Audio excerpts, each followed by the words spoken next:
আমরা আমরা আগের ভিডিও শিখেছিলাম নরমাল শিখেছিলাম, আজকে আমরা ইনভার্সের ফর্মুলা শিখব।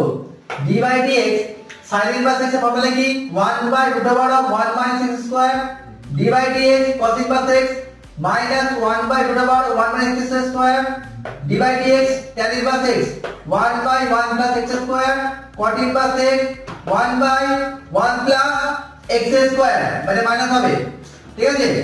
d by dx sec x 1 by x root over of x square minus 1, d by dx cos inverse x minus হবে 1 by x root over of x square minus 1। দেখো sin এর সাথে cos এর অনেকটা মিল আছে, শুধু minus আছে।